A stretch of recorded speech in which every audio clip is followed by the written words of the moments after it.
Hi, this is Paul, and a lot of you will recognize the person I'm speaking with today. You're probably a little bit surprised because I generally don't reach out for interviews, but Gregg Hurwitz has popped up quite a bit in the Jordan Peterson landscape, and to me, in some interesting ways, even though the Exodus seminar is still behind the Daily Wire paywall. I've watched it all, and many of the other guys, I sort of heard from them what I kind of expected, but I didn't know Gregg at all, and he wasn't a theologian, and he didn't sort of fit the mold for all of the other chairs in the Exodus seminar. So I asked Jonathan Peugeot if he would reach out for me, and he did. So Gregg, I'm super grateful for you being willing to come on and talk to me today. Well, I'm happy to be here. I appreciate the invitation, Paul. Well, you're probably unfamiliar with my channel. I am a pastor, and where I start is I just usually try to get a sense of people's stories. Can you give me a sense of where you grew up, what your household was like that you grew up in, especially with respect to, did you go to church? Was there any religion? Was there no religion? Mm. So I grew up in this beautiful arc of the secular world, Northern California. My dad's a physician. My mom's a social worker. And she placed, my mom's life's work is placing adoptive kids with couples. She placed about over 2,000 kids from all around the world in families. And so for me growing up in the San Francisco Bay Area, my house and felt like the UN. I mean, we had kids from Costa Rica, we had kids from the Dominican Republic, Nicaragua, China, Vietnam, Russia, India, placed with all sorts of different families. And what was really interesting was one of the things I've really come to appreciate a lot later, and in part through a lot of these discussions in Exodus have had a really profound effect on a lot of my thinking. But this little arc of the secular universe, in a lot of ways, for me, my parents are both atheists. My grandparents are. I've always been a bit more curious spiritually and religiously, but like my grandparents weren't bar and bat mitzvah, for instance. Hardcore, very humanist. My dad's a physician from a long line of physicians. That's a great source of pride for him, deeply concerned with helping people, strong ethical basis that I was raised with.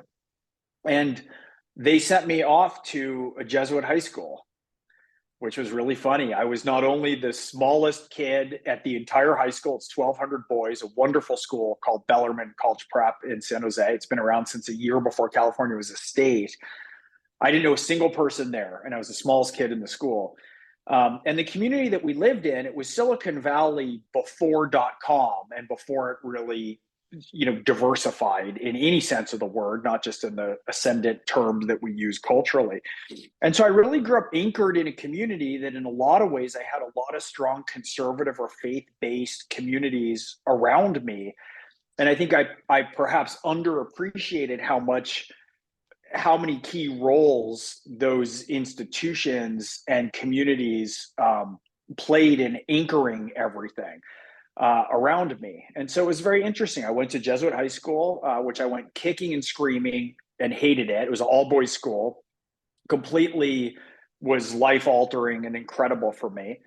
And then, went off to college. I've always had a great number of very close friends who go 360 degrees around the political or cultural wheel.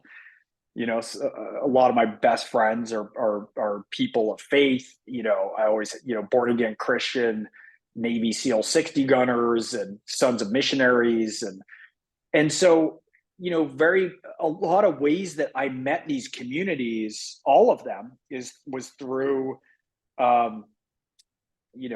joy and light and laughter. And, my mom used to do a picnic every year where on every picnic table, there were hundreds of kids, would be a flag from whatever country those kids had been brought in from. And there'd be all the food from the region, and the families, often the adoptive families, but not always match the countries the kids were from. But it was food, it was laughter, it was culture, it was music. And I had a huge amount of benefit and support and grace shown and offered to me through Jesuit high school. And so in a weird way, I think in a lot of ways, my upbringing represents a sort of triumph of the world with my little microcosm of the world of all these different groups and communities in concert and in harmony with each other. And, I note quite frequently that entry point was sort of love and discourse and negotiation and art and food, and how different that is from the ways that we perceive and enter communities in the current cultural climate, and how, in fact, opposite that effect is now. So I'll let you poke and pry where in that there's more interest, but that's kind of a rough overview. So as a kid raised in a secular home, going to a Jesuit school, and I know in some of these schools sometimes, so the Christian Reformed Church, there's a big network of day schools that the church has run for a long time. The church sort of kept them insular just with the church people, but over the last 20 years, they've opened them up. Where most of, how did you experience religion then as a kid going into that space? I'm sure some other students were probably more secular like you were, and other kids maybe from more Catholic households. What was that like for you as a kid? It was pretty Catholic. And look, I grew up, I would say the predominant energy in a lot of the enterprises I was engaged with tend to be where religion is sort of the opiate of the masses, right? It's kind of magical thinking. But for me, as soon as I was in proximity, and Jesuits are spectacular, right? Like, who's better at education than Jesuits? And it was also a nice match because in a lot of ways they are the liberals of the church, right? They have a very strong intellectual tradition. They brook very little nonsense. So as soon as I was in proximity, there was no question for me the wisdom and the, not just the service, but the real focus. I mean, one of the things that my high school emphasized, the theme of my high school is to say, we raise people to be a man for others. That was the ultimate thing. In fact, there was a swimmer a few years ahead of me. We're a big sports school. It was a big sports and academic powerhouse. And there was a swimmer a few years ahead of me. His name was Pablo Morales, who won a couple silver medals. And the story they always told about him. So he was, kind of revered. I was some years behind him. And they said the year he won state in like a whole bunch of different categories, rather than stay in Southern California and celebrate, he came all the way home to work in the soup kitchen. We had to do volunteer work all 4 years. And that was held as the key mark and value of what it meant to be a Bellarmine graduate from my high school. And so it was a very, there was so much wisdom in the approach. And there was some, there were a certain number of Jews, not a lot. There was some stuff like at one point, a kid called me a kike, or people said that we killed Jesus. And, it was all so ridiculous. I knew so much that the school had my back and my community, my friends had my back in every regard, that these minor ripples of difference were just stupid and is easily dismissible. It wasn't from any deep-seated issue. And one of the things that was incredible was all of freshman year in religion, we studied the Old Testament. That was my first real orientation towards the church and towards the faith. Even my own was brought to me from Jesuits. And sophomore year, we did the New Testament. And so, whatever little wrinkles or dislocations there were, the aim was the school was handled with an immense amount of grace. I was accepted in. I could vocalize my viewpoints, which tended to be a bit more liberal than many of the other kids and many of my other friends. And they were met intellectually. They were opposed strenuously. I was expected to stand my own ground. And it was a wonderful environment of discourse among people who could hold their own and had a great deal of wisdom to impart. Incredible English department too. And so for me, wanting to be a writer, my senior year, I didn't take calculus. I was the only person at my university who didn't take calculus. I took 6 semesters of English. I took Dante seminar, Dostoevsky, Faulkner, Joyce, and 2 semesters of English. So it was just extraordinary. And in a lot of ways, I think that having that basis, that foundational Jesuit basis of training and education was really essential. And when I went to college, I had 14 roommates, all of whom I think were Christian or Catholic. Many of them were Catholic. And so I've just, and then in the writing my books, I write thrillers. I have a lot of friends from the military community, the spec ops community, law enforcement. I've always had a very healthy regard for all those groups. And so, it was an interesting process for me. I did get involved in politics to some extent when President Trump was elected. I was not a fan of his, and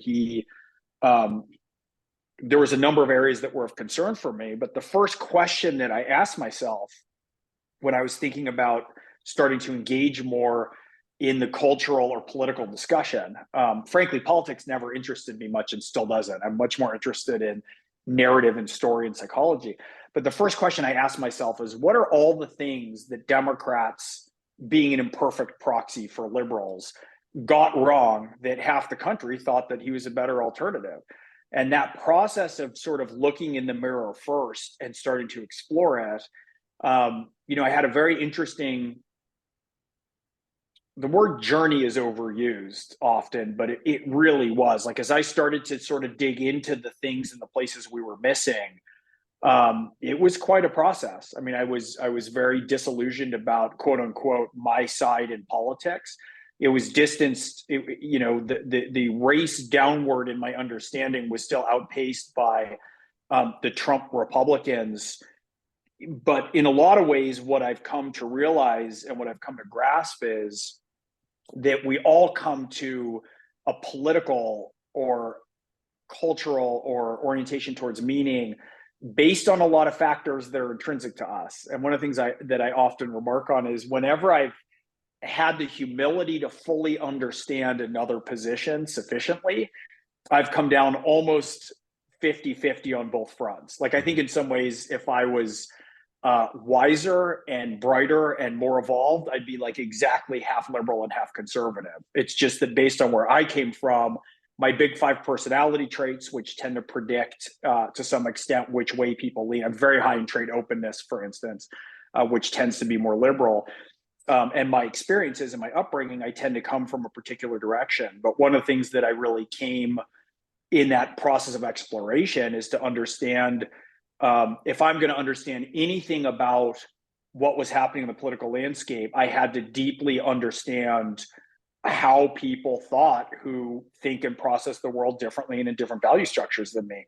And I had to come to a much better understanding, deep understanding of conservatism, of different kinds of faith in communities, and how that arrived at Trump appearing to be a better proxy for that value set than, another 4 years of, call it, Bush, Clinton, Obama, Bush, right? That the sort of ongoing continuum that had happened. And so I was really focused on that. And as a novelist, in some ways, I think I started off thinking that I was trying to bring two sides together. And as a novelist, part of what I realized that I do more naturally or inherently is I really seek to understand what people's value systems are and where they come from. The goal as a novelist when you're writing a character is to pull on a character's mask and see the world through their eye holes. And so in a lot of ways, for me to understand or have anything to contribute to the political or cultural landscape, I had to understand a lot of positions and kind of embody them myself. And to do that means not pushing back immediately, not whatabouting immediately, but to really try to sit in a different state all the way down to the level of almost the nervous system and to really understand it. And one of the things that was so amazing for me in Exodus was to be at a round table. I mean, Pajot I knew, Jordan and I, of course, go back forever. But to be around a table of people whose expertise in virtually everything we were discussing quite vastly outpaced mine. But I was there to sort of try to contribute and see what my angle could be, coming as an expert in narrative and storytelling in a lot of different ways, and also coming from a different position in the sort of cultural landscape. But it's amazing how far removed we are from encountering seminars or fellowships or discussions where we are out of our zone of comfort. And for me, in a lot of ways, it's the biggest way to try to learn, is to try to understand all that. And almost every time I take pieces back that have massive effects on how I view things. And Exodus was no exception. I mean, it was kind of really world altering for me in a lot of ways. When did you know you wanted to be a writer? As far back as I could think. Really? Yeah, I only thought in stories. I mean, my mom would say I used to go to bed, I'd take like the Kids Illustrated Dictionary to bed with me. I read voraciously. I wasn't allowed to watch TV growing up, and I always thought in stories. And what's funny is I said to my sister, who's also a voracious reader, though she's a pediatric gastroenterologist, which is much more in keeping with the family ethos. But I remember saying to her at one point, well, when are you going to write your novel? And she was like, I don't want to write novels. I just like reading. Like, it didn't occur to me that, that's one of the blind naivetes of youth is you tend to think that everyone processes the world that you do. And we're so immensely different. But I've only thought in terms of structure and story. It's all, I mean, I've illustrated children's books I wrote or mysteries I wrote with illustrated crayons in 5th grade. Where did you go to college? I went to Harvard. I studied English and psychology. That's where Jordan was my professor. I took a personality psychology course from him and was riveted. And then I took a Jung seminar, and then I asked him to be my thesis advisor on the psychology side. Okay. What did you, so of course, for the people who sort of discovered Jordan Peterson in 2017, 2018, a lot of people love to poke around over at the Harvard Jordan and those films of his. He seemed to always have attracted, I mean, he clearly was an engaging professor. Did you experience him that way, or what was that like for you? So first of all, I loved undergraduate, and I had amazing professors. Like I had, it's stunning the kind of minds and lecturers that I was exposed to studying both English and psychology. And I ranged a lot. I mean, I audited classes where Seamus Heaney was teaching Yeats. Helen Vendler taught me English, Marjorie Garber. I just had spectacular professors. But I remember saying to my college roommates, either sophomore year or junior year, when I first took that personality class, I said, I think Jordan Peterson is the only person who I know who will be remembered 100 years hence just by his last name, like Ibsen or Freud or Chekhov. He was pretty incandescent. He was, and it wasn't. He was charming. He's let more and more of his humor back in. I know a lot of his humor from us being personal friends. I mean, we've been such good friends for so long. But he was just brilliant at being able to sort of depict a set of overlapping patterns and trace them through mythology and literature and psychology and the nervous system and biology. And those connections to me were so amazing, because I think in so many ways we've forgotten the baseline value of a liberal arts education.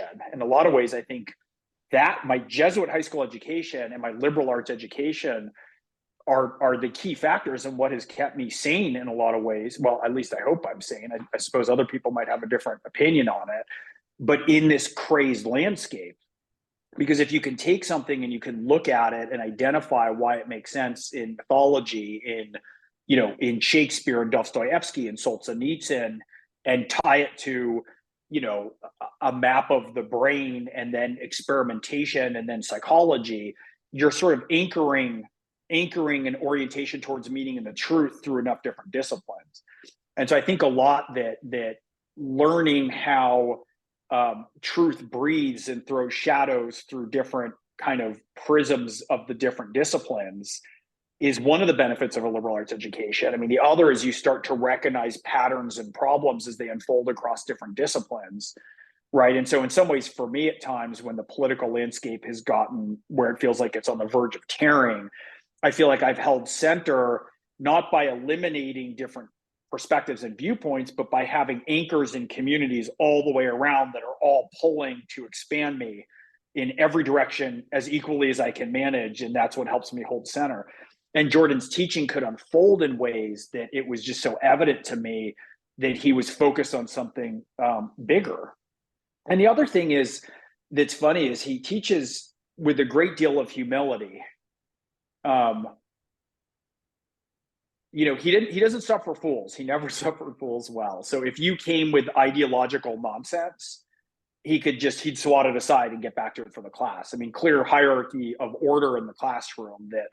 But anybody who was approaching a problem with confusion or genuine searching, he was absolutely locked in on that. And he's also an expansive intellect. I mean, it's so funny because one of the slams on him is people say, well, Jordan Peterson is a dumb person's idea of a smart person.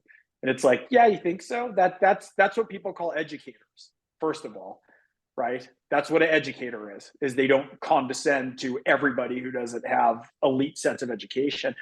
But, people, I think, scarcely understand the scope of his interests and expertise. And part of that is when everyone's on Twitter, everyone can scream and have an opinion about everything. It's very easy to harvest 7 opinions on something where somebody doesn't quite understand. But there's a range of learning and interest and brilliance that to me was just immediately evident. That's why I was like, I want to take this Jung seminar, and that was life altering for me. Of course, as someone who's obsessed with books and narrative, it's like that's all Jung wrote about. Even in the back half of his life, when he was, he only wrote about alchemy, which makes no sense until you look at it and go, oh, like converting base matter to pure matter. Of course, that has a narrative structure, right? The ingredients needed in alchemy, the jewel in the toad's head, the thing of greatest value in the grossest place. Well, that's the Freudian cathartic technique, right? Your biggest, dirtiest trauma and point of shame is where the gold is. It's the gold, the dragon guards. And so having these kind of worlds cascade open to look at a pseudoscientific process like alchemy and to understand the yearnings and striving of men towards meaning, well, that was spectacular for me. And then we maintained a very close friendship, the years hence. I mean, so it's been a lot of years now. And, I'll say Jordan, it's so funny because there's the capital Jordan Peterson, right?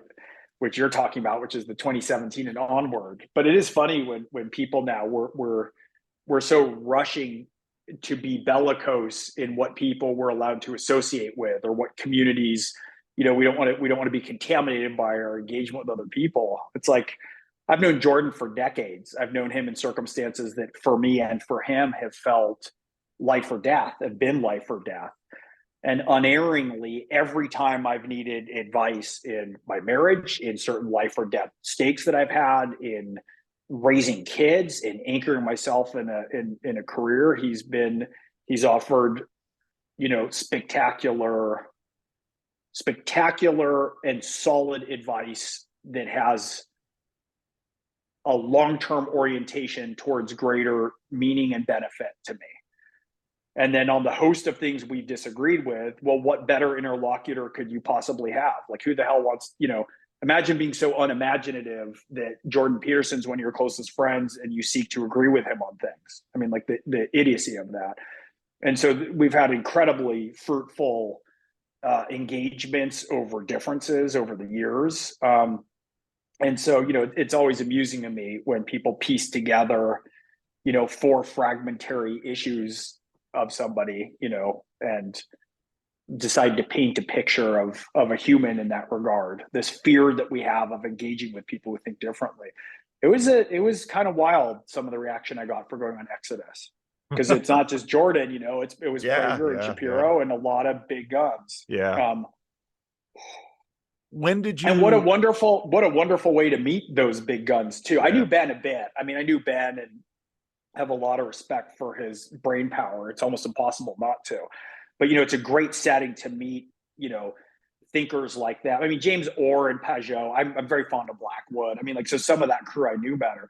But to be able to have a meeting ground where everybody is talking about this, like, key seminal story and basis of meaning for them, it was a great way to have engagement around something, right? It's not like we had devoted 32 hours to discussing like gender and biology, so it's like, it felt so foundational. And I thought everybody at the table showed a lot of grace and,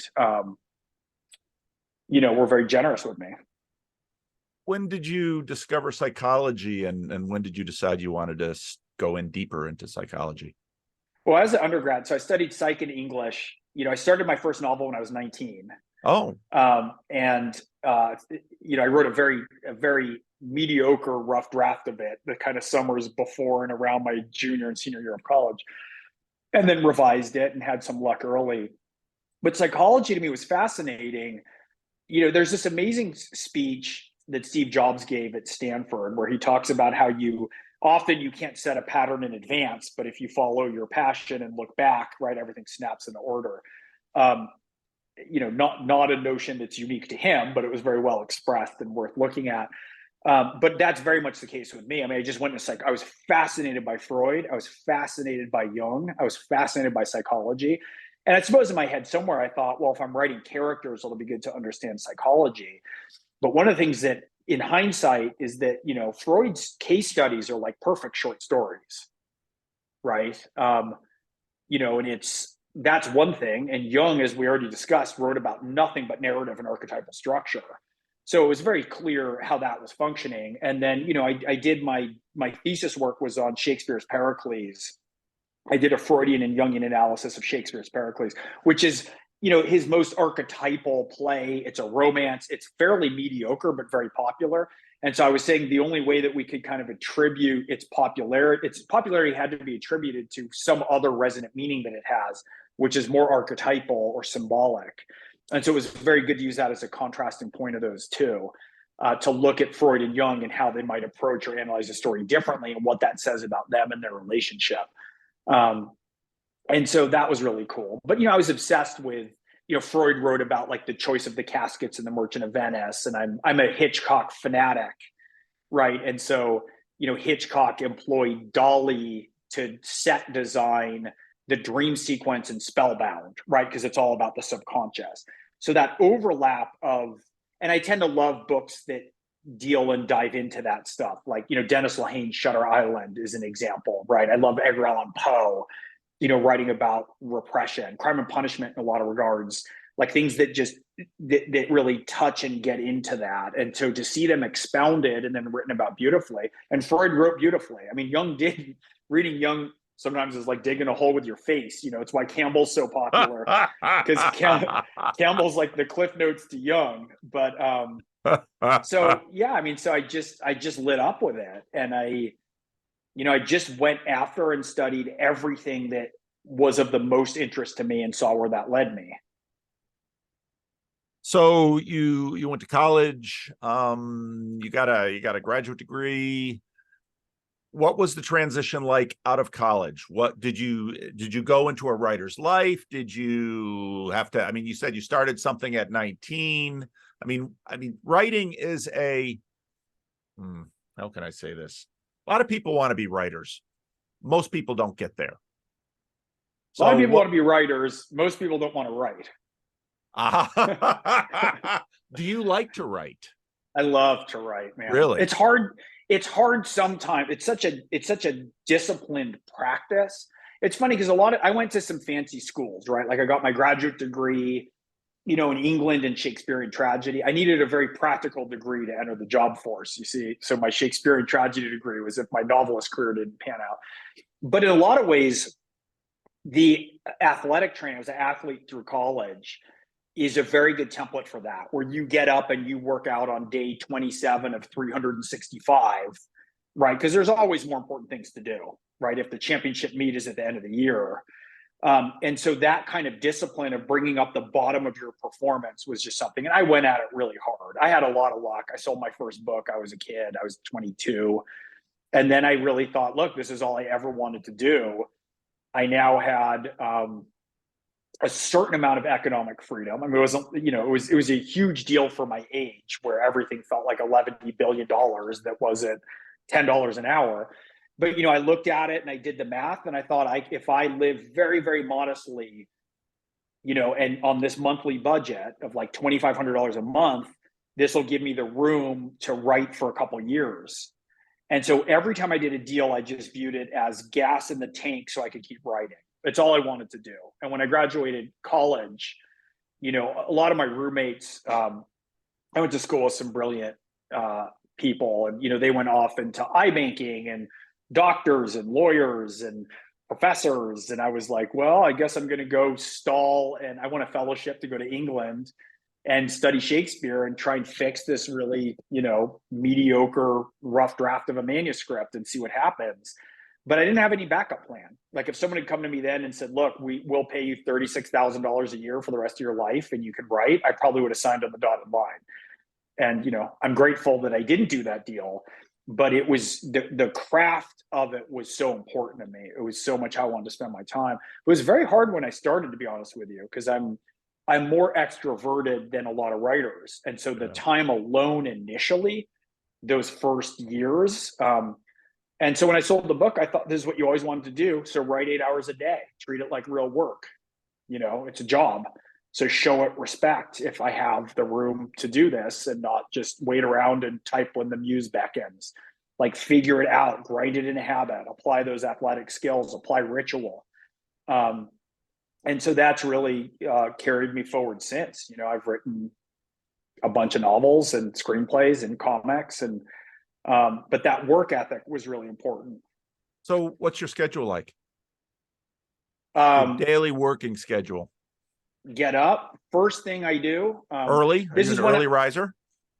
No, I mean, it depends. Okay. When I'm not sleeping. I mean, yesterday I was up at like 3:30 and I just had like a huge long work day. For the most part, no, I can get up at 8. And the biggest thing for me is to sit down writing before checking email, before reading news, before checking text, before doing anything else now. And I just write all day. I mean, I work out a lot. As I get older, I need more time to maintain for just maintenance and healing of my body. I did a lot of sports. I've had a lot of injuries. And I also think there's a different clip of insanity coming at us a lot. And so I need a lot of time focused on the page where I'm exercising my mind, but I also need to have a lot of different exercise and get back into my body and oriented in the real physical world too. And so I spend a lot of my time moving between those two things now. How many hours a day? Well, do you have a fairly flexible environment where you do pretty much most of it at home, where you can sort of go one to the other? Or? Well, unless I'm on set for a film. But yeah, I mean, if I get up and write free and clear 4 hours first thing in the morning, everything else makes sense in my day. Okay. I work out, I can clear other stuff. I can go back and write another 3-4 hours sometimes. And look, it depends too, because it depends how many projects I'm spinning. For a while, I was very engaged politically. I mean, the main thing I was trying to do is we did a lot of polling. We took a pretty data-based approach to confirm our instincts of where the country was. But a lot of my work was trying to pull the Democrats back from the far left, right towards where, I mean, in the polling work that we've done, 80% of Americans agree on almost everything. Yeah. Almost everything. It's just we have these loud, screamy extremes who are freezing everybody in a state of pluralistic ignorance in the middle. It's a cult term. One of my books dealt with mind control cults, and I went undercover in a cults to research it. I do a lot of in the field research. And so that stood by me very well when things started to get loose in the political, cable news online discussion. Like not only could my brain go to, George Orwell and Animal Farm, it could also go to kind of cult techniques, removing people's access to outside information. You want to pare away people's relationships in a community that don't involve pure believers. So seeing this sort of, this aerosoled approach where everybody's in their own silos. I was just watching the process and how politics and the news and the heave and roar of social media was naturally doing all these things. One of the other key aspects of mind control cult, when you're seeking to really control somebody, if you get to a cult compound, is they start privacy deprivation, which means someone's with you all the time, rewarding a different version of you than you want. And well, we've just decided to do that ourselves with our phones, right? We take our phones with us everywhere, and we're fairly powerless before programs that literally are featuring teams of addiction specialists applying deep machine learning to having us, outraged or dopamine hits or competing on some social hierarchy around values that really don't affect us at all in the real world for the stickiness to keep making money. If the more we're stuck on that phone, the more other people are making money. And so there's a lot of ways that the culture has seeded its moorings and its foundations and its responsibilities. And I think in a lot of ways, my ability, such as it is, to imperfectly resist that as best as I can, and to try and sort of seek other avenues of information and other perspectives, and to constantly and brutally take a sledgehammer to the foundations of my own beliefs. That's another part of it. So much of that I owe to having, just read and studied broadly and been shown a lot of wisdom from a lot of people from a lot of different areas. I had too many friends who I'm too close with in a real world, concrete way to dismiss. I have a lot of friends who don't talk to anybody who voted for Trump after 2016. Like, the insanity of that for me. I have friends who I've counted on through thick and thin. I know their families, like people who I love, like people where our families are intertwined, who I've called on in the darkest moments of my life, and they me. Like, I'm gonna supersede emotional, decades long relationships because of a political position on something, rather than seeking to understand that. That's just ridiculous to me. What do you like to read, and what do you have to discipline yourself to read? I love fiction. I mean, I'm very fiction geared. I like crime fiction a lot. I'm in that. I get a ton of books to blurb. And then I tend to read nonfiction more in bursts when I'm researching. Like, I'll read 8 or 10 nonfiction books in like a couple of weeks. It's more intensive. I do read news, but narrative. I love narrative. I love narrative because it's the way it's structured around meaning. So narratives, it's tricky. It's not stories, fiction stories. What differentiates them from reality is they can't just be about when bad things happen to good people. That's not a thriller. That's just life, right? That's pancreatic cancer. That's an Acme safe falling on your head. It's usually what we care about in narrative is where some internal flaw or moral misstep from the character opens the door to unforeseen consequences, right? Even if they're not remotely commensurate, they can be wildly unfair and unjust. But that's the tragic flaw in the Greeks, and that's in Shakespeare. I think it's Dennis Lehane has a line where he says that noir is blue collar crime. I'm sorry, it's blue collar tragedy. Noir is blue collar tragedy. So, instead of the fall being from a throne or from a god in the sky, it's from the curb into the gutter. And so that structure of your internal landscape of a character, in some ways governing the fabric of the story, and then the navigation of the story has to do with the particular interplay of themselves internally in the world. Well, that's psychology, and that's also in a lot of ways a spiritual understanding of how we're supposed to set ourselves in order to navigate an incredibly complex landscape. That's every story. And so when we talk about those stacking narratives, one of the things in the Exodus seminar that was amazing, when I was talking about the way that Jordan kind of constructs meaning or, instruction. But, the flight from the tyranny of the Pharaoh into the lost chaos and doubt of the wilderness before you reach the promised land, obviously that's a perfect structure for so many things. Spiritual movement, literal movement, the birth of America, right? It's a seminal story for the civil rights movement for slaves, but also anything psychological. It's like, you want to leave an abusive relationship, you're leaving tyranny. You don't get to just take a tram to the promised land. When you leave a structure you've clung to, that structure provides you order. And the leaving of that means it's a dissolution of everything. And the extent that the Israelites are like whiny and kafetchy in the desert, I had forgotten in my reading. It's so funny. Moses is like, "Hey, Aaron, I'll be right back. I'm just going to go up to talk to God. Like, don't do anything dumb." And it's like, how about orgies and golden calves? It's like, what are you guys doing? Like, this constant imperfection, right, of doing that. And in a lot of ways, I feel like we've lost the courage to venture forth from our shackles and from our tyranny, because we so much fear the lostness in the desert.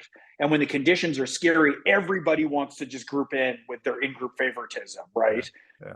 Like if you're in team blue or team red or team activist or team MAGA, or like whatever it is, at least you have your views that are kind of given to you, but you know what you're supposed to think on everything. We're in a culture that demands, I think that's part of why, not to get too rambly, but part of why we're seeing such a deterioration in mental health of kids.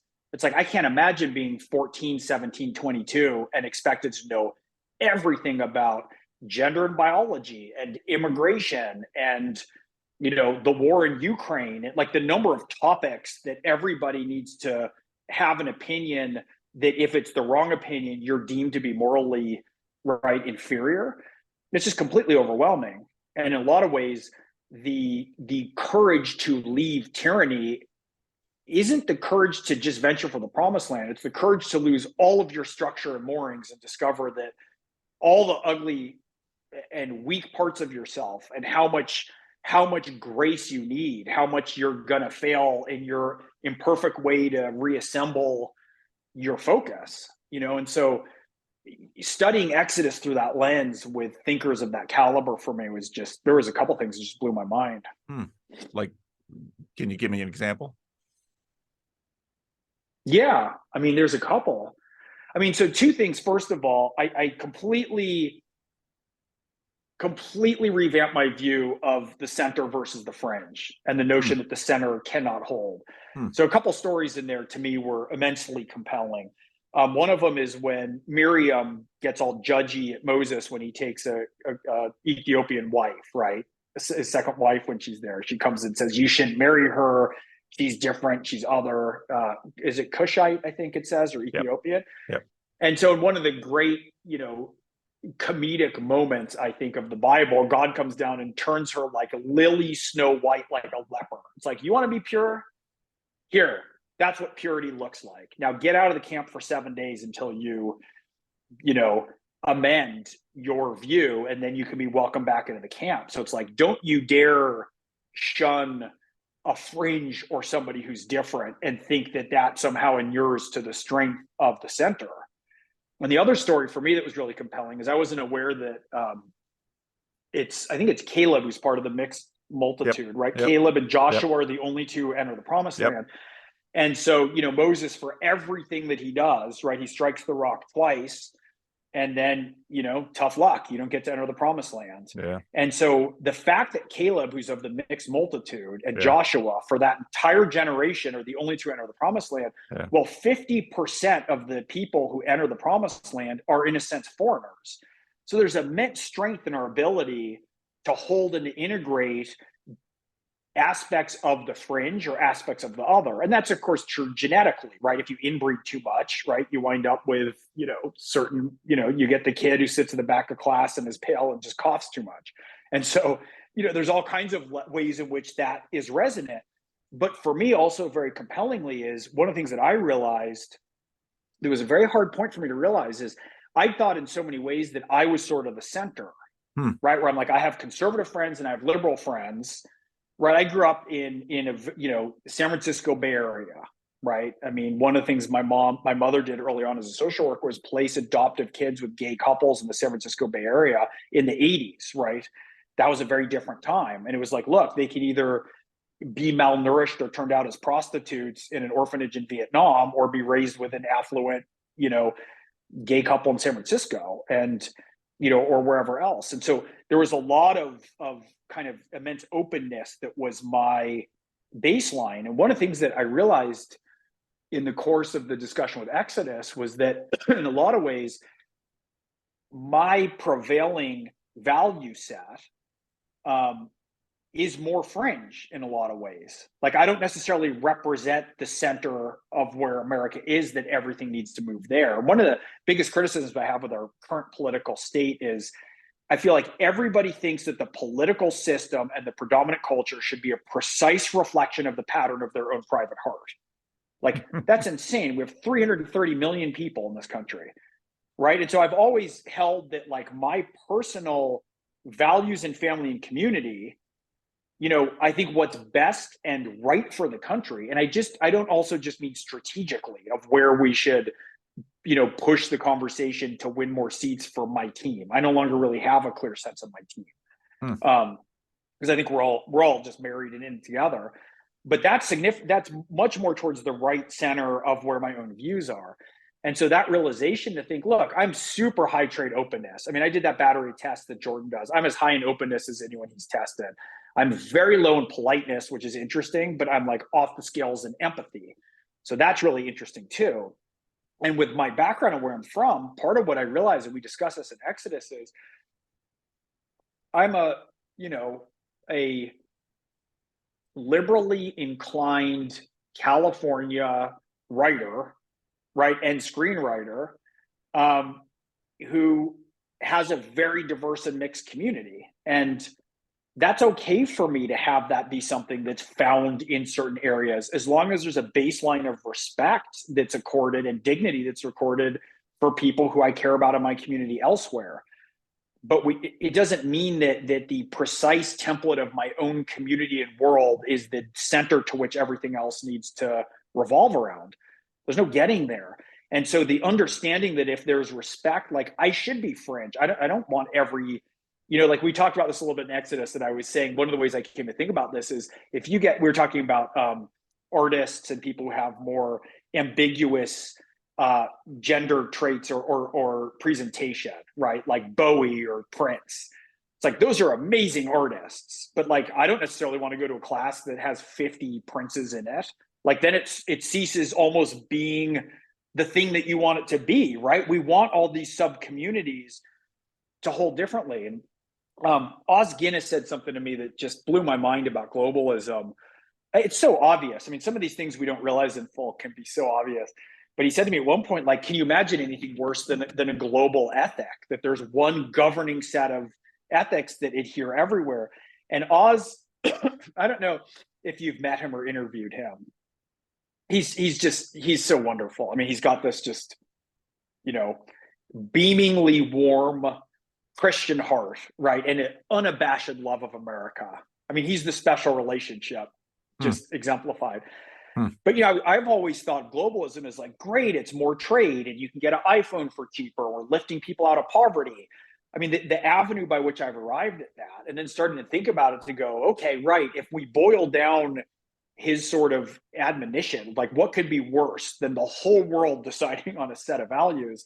It's like, well, that's what we have on Twitter and online, right? Let's get the entire community of everybody to decide all the time what's morally acceptable for everybody.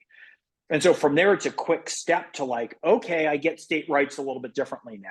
I understand the need for localities, for local communities, right? For churches to be able to set some of their own rules the same way that San Francisco liberals are going to have a different set of rules that govern them as, say, like a rural hunting community, right? And we need to have not only respect and regard for all those different expertises, but to also understand there's so many unlikely alliances, right? We need to reward the people who can move fluidly between communities, because that's going to band us together. And I still believe there's no country that holds a candle to America.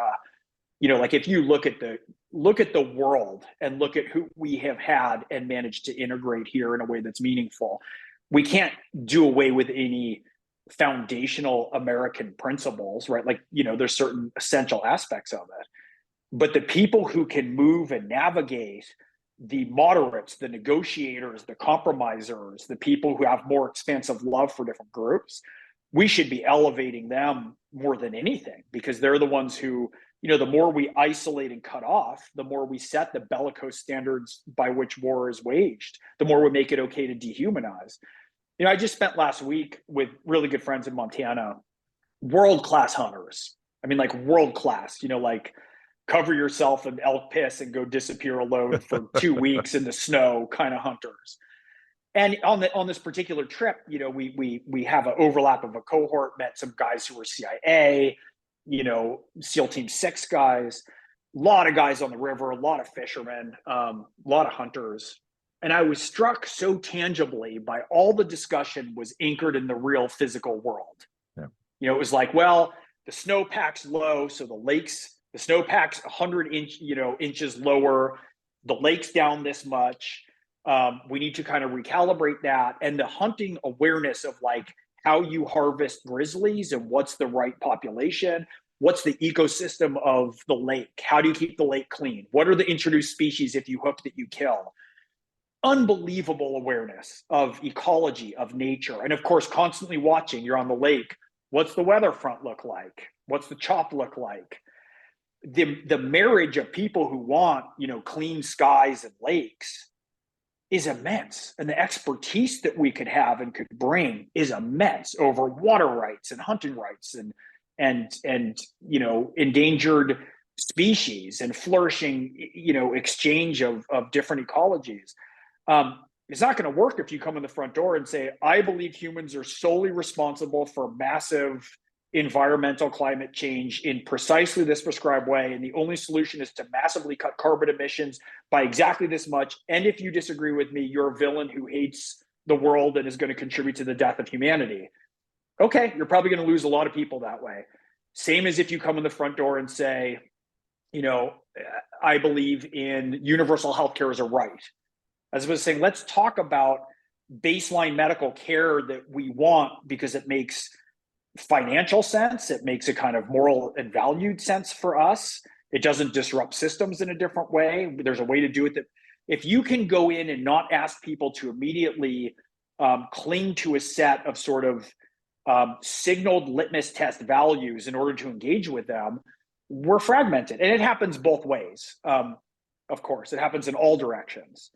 But, I'm constantly amazed by how much Americans agree on everything. And I'm heartened and optimistic if we can shatter the kind of mind control grasp that the media and online technology, in a lot of ways, our political system has on us. The resources we have in this country, if we could combine conservative and liberal communities, whatever that means, or symbolically geared versus secularly geared communities, if everyone can sort of understand what their place and their role is, if we could combine all that, it's like, do we want to run the world or do we want Xi to? Do we want to run the world or do we want Putin to? The resources we have here are staggering. And the number one problem I see in a lot of the liberal organizations and communities, the blind spots are how desperately needed conservatives are. And in conservative arenas and areas, the blind spot is that there needs to be more integration of the fringe. And that's really one of the things that Exodus so beautifully depicts, is like, if you just have the fringe and there's no defining rules in the center, the fringe integrates, becomes the center, and nothing can hold because there's no rules and it's chaos. If you just have the center and you eliminate the fringe and you don't allow room for differing ideas to get in and nourish and compete, the center becomes, stagnant and arid and dead and a horrible place to live. And so for me, what was so compelling was to recognize anew the role that religion plays in ordering different communities. We have all these different sections of the orchestra, but our foundational stories, whether that's mythology, whether that's the Old Testament, whether that's the New Testament, whether that's the Enuma Elish, right? Whether the holy and sacred texts, the reason why they're at the beginning of every civilization that's ever been started, and also at the beginning of all of our current sort of nations, is they're what organize and set things in order. And of course, that's self-explanatory if you come from a world of religious study, right? It's like, what's first? Darkness, light, right? Name the animals, name everything. What's Exodus about? How do you orient among all the different tribes with all the different leaders and all their different idiosyncrasies and proclivities, right? How do you get them aligned and then all pulling towards a vertical structure at Mount Sinai? So how do you align horizontally and vertically? How do you set things in order? And I feel that we're very much out of order now. We have these different sections of the symphony just screeching discordantly, whether that's education, whether that's conventional religion, which to some extent has been corrupted and captured as well. Because obviously if the religious conservative center had held with immense grace and charity and regard and purity, I think it might have been able to make a more compelling argument against the onslaught of views that are opposed to it. And so how do we reset and earn the right to have all these negotiations within our communities so that the orchestra is playing in harmony?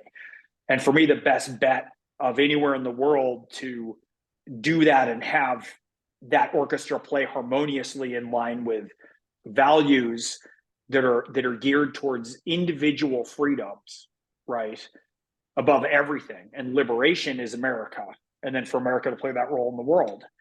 And we have all the communities that we need here, if we can get unafraid to talk to them and to cross over. And look, there's a cost. I get it. I mean, I pay a cost moving to communities where a lot of times I move in a community and a lot of people from another sub-community think all those people are awful and captured. I'm corrupt. I've been infected by or tainted by my overlap with them. I've been brainwashed, right? There is a lot of fear, but I feel like the spell in certain regards is breaking. I hope.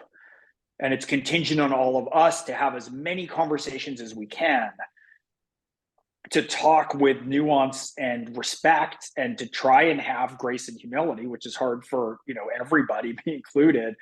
And then also to be assertive enough and firm enough and tough enough to hold to key principles. So it's really is a balance, when there's an onslaught against them. And there's a dance that we need to get back to. And it has to be around being oriented from foundational values towards truth and non-coercive means of persuasion. What do you think our cultural relationship with the Bible should be, and how might that be pursued? Well, to be honest, look, the view that I had in a lot of ways that was chipped away at through secular society wasn't the most flattering view of people who came wielding the Bible, as was filtered down through, let's say, AM radio or, evangelicals on TV, or sort of holier than thou hypocrites.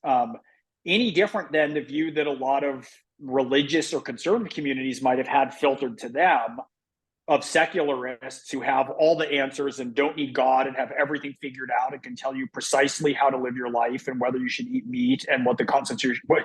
And so I think that the only solution, I think about the ways that I have been folded into communities or understanding of different groups or understandings of different individuals or schools of thought. For me, it's always through joy and curiosity and intellectual interest and a compelling orientation towards meaning and openness and playfulness and challenging and love. And so I think a lot of ways that we view it is, well, here come, right, the Bible brigade, that they're going to enforce their views of women on every aspect of the culture, or here come the secularist intellectuals who are going to come enforce their values and idiosyncrasies on every aspect of the culture. And we have the equation precisely wrong. It's one of the things I really enjoyed so much in Exodus is there's not really a political note that was struck in the whole 32 hours. We just talked about the document, the text, the sacred narrative with respect and interest and trying to figure out a way to it. That's how you attract people to it. Nobody changes their view on a culture and, a religious culture, a secular culture. I think about all these quota marks that we're trying to hit in regards to certain things, where we'll talk about like only 32% of CEOs are this or 7% are this. And it's like that doesn't tend to be the thing that changes hearts and minds. It's one seminal thinker, right? It's a group or activity of people who are engaged in something that's meaningful. And we're reducing people too much to sort of statistics or outcome or all these other things. And so for me, the discussion of the Bible, as Jordan kind of tackled it in Genesis, I thought what was so amazing is to discuss in so many ways the inherent wisdom and genius and thematics and ethic and morality that's embodied, and then leave room for people to engage or explore the spirituality and their embrace of it in a way that people are brought in and welcomed and able to express doubt or hesitation and be met with open arms.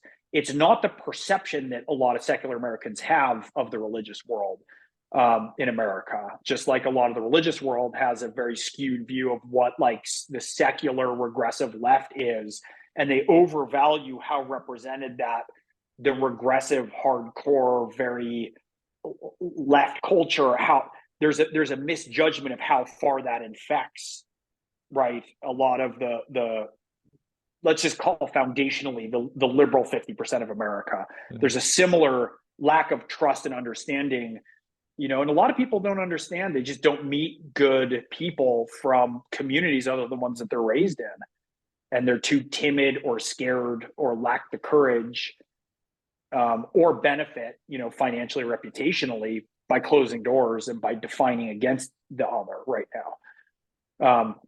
But I think we got to make the Bible, I think that what was so great about Jordan's Genesis lectures, which to me is it's one of the finest lecture series I've ever heard in my life, if not the finest lecture series. I thought it was just spectacular. But to contribute to this in Exodus is, I hope it's a way for people from all sorts of different viewpoints to come and be able to arrive at it and see that we didn't agree on everything, and people express doubt and hesitation.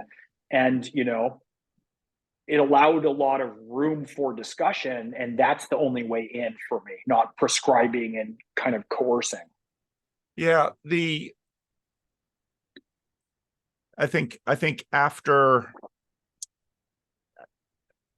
as the Cold War ground on,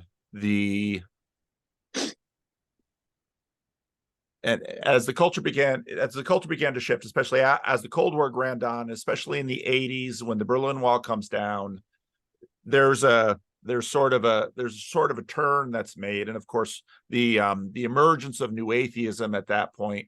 The Bible certainly takes on a valence in the culture, towards the end of the 20th century, that it certainly didn't have even in the 30s and 40s. When, for example, you look at the founding of the United Nations, the United Nations Declaration of Human Rights.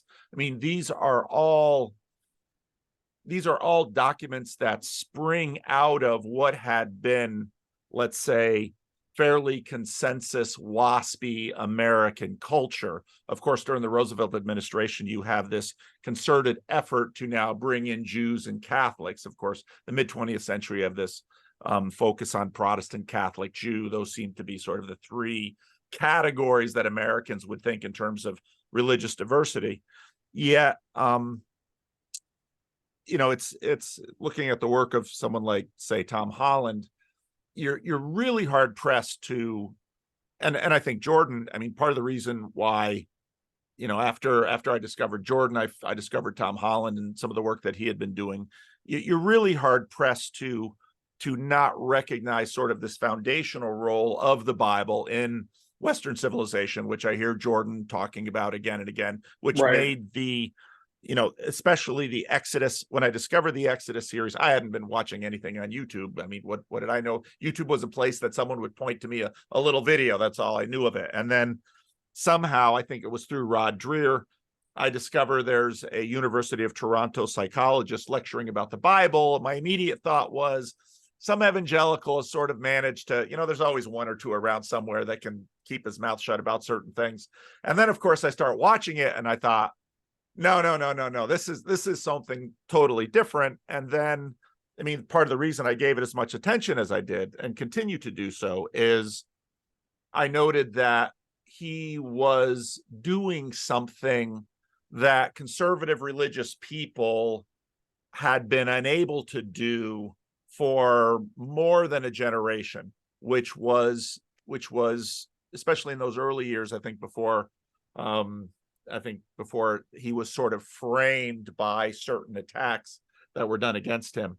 But for example, if you've got someone like David Brooks making the kind of comments he made about Jordan right after 12 Rules for Life came out,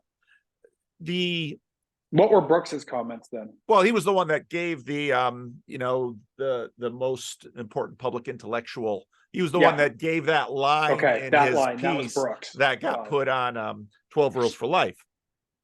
But the evolution in the culture that eventually came to present the Bible as a um, sectarian, as a fundamentally sectarian thing, rather than the way that it has functioned in the West as a foundational document. Yeah. And one of the things I did appreciate about the Exodus seminar was that it was very much taken that way. I don't know that I would agree with you that it wasn't political. It wasn't political in the sense that, well, of course, Dennis Prager and Os Guinness had their points to make, which was fine, because it wasn't much though. I mean, yeah, no, Prager but asked I me think it was something. I think it was political in the sense that what I heard from the conversation was an attempt to find the Bible again, but not in a religious frame. It certainly is a religious text, and this has, I think, to do with what has part of my take in terms of what secularity has been, and broadly humanism has been in the West. Has secularism and humanism has sort of been, this Bible light. You could have many of these biblical values, or at least these values that emerged from the Bible in the West, and you didn't necessarily have to go to church or go to synagogue. And so in that sense, and that's what I immediately saw with what Jordan was doing, was saying, these stories and these books are foundational in a way that that isn't necessarily segmented in the way that, say, a Jehovah's Witness coming to your door or an evangelical saying, I'd like to invite you to my church was. And so that, and that's what I've found in the Exodus seminar, that the members were, on one hand, everybody had their particular position on it. And what made your participation in it particularly interesting was almost everybody else at the table, with the possible exception of Jordan, but Jordan's a strange case, sort of spoke from a chair that had a religious posture. And in a sense, some of what I heard from you was, and I think now, again, this is part of the reason I'm curious about your story, was that I did hear some of that voice that was dominant, let's say, in the middle part and the middle part of the 20th century, that didn't necessarily get too trapped in the modernist fundamentalist kind of fights that religious communities were. But I heard this, and now listening to you, I hear this. It's very clear you're temperamentally open. You're this broad, open desire for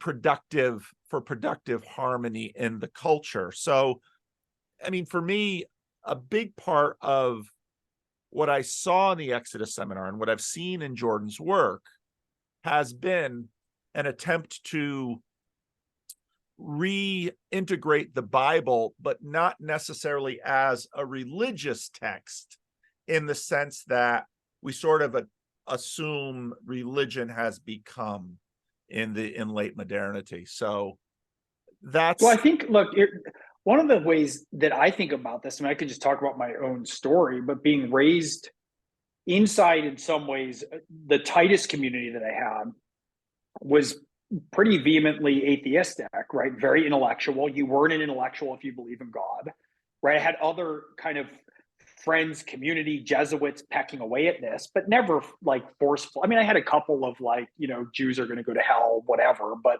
the culture was so protective. It's like I felt, I mean, as a secular Jew growing up in a community without a lot of Jews in it, I felt wonderfully safe and well received and dealt with, aside from the usual hiccups that anyone gets from whatever else it is. But it's not surprising that for me, coming from that meditation, that my route into spirituality, which I'm going to use now in the vague sense, would be psychological and intellectual. It's Carl Jung for me, right? And one of my closest friends, he grew up the son of a missionary through China, born again Christian. We've been friends, 30 years now. And one of the things that's amazing is I tend to see the world in sort of a Jungian frame, right? Like shadow integration, then anima integration. He sees the world very much through, frame of Jesus Christ and his engagements with that. And we've had this really weird synchronicity with our families, with our struggles with other stuff. And there was a point that I realized that, having kind of dove down with Jung, and Jung, is on all sorts of psilocybin, hallucinogen, like there's all sorts of groovy California adjacent Jungian thought, right? Intellectualism with Jordan. But I reached a point where I was like, oh, wait a minute. Now that I'm down and have this sort of grasp of what Jungian synchronicity means, like I can kind of speak Jesus also, right? Like I can start to understand whichever path you take, so for me, it's through art. It's like, how do you listen to Pavarotti or Aretha Franklin and not believe in God, right? How do you listen to Beethoven, or how do you see Michelangelo? Like, how do you, right? There's this sort of foundational light that comes out, and whichever the means are that people need to burrow down to it, you need to be burrowed down a certain extent to reach this sort of reservoir of shared language. It's kind of like the strong foundation beneath the Tower of Babel we're trying to get back to. And so the means of reaching it, I think that part of Jordan's approach is to say, look, okay, let's say you grew up and you're a self-proclaimed intellectual academic atheist. No problem. Let's talk evolution. Let's talk story structure. Let's talk about why this is meaningful. Let's talk about why Cain and Abel means you never kill the thing you're supposed to aspire towards, because then you're rudderless and have nowhere to aim, right? Let's talk about, and it's all this meaning. And then all of a sudden, I started to have phrases that when I was younger, I kind of recoiled from, where people are like, well, it's God's way, it's on whatever. I'm like, oh, how nice for them. They're so simple. They turn things over to an imaginary Santa Claus in the sky, right? That's the framework that I came up in and was raised in. And increasingly to go, oh, right, it's not on our time, right? Our job is to set ourselves in order as best we possibly can, and to engage with the fabric of our community in the world, aligned to some higher purpose, in hopes that our engagement with that will unpredictably, yet hopefully, stitch that fabric together in a way that's moving towards goodness and meaning. And, when I've been in horrible situations in my life, and, I've been in some really tough situations, very dangerous and, problematic. One of the questions I ask myself a lot is, if I was writing a character, if I was writing the protagonist of a book, and it's somebody who I admire deeply, how would I write that character to act?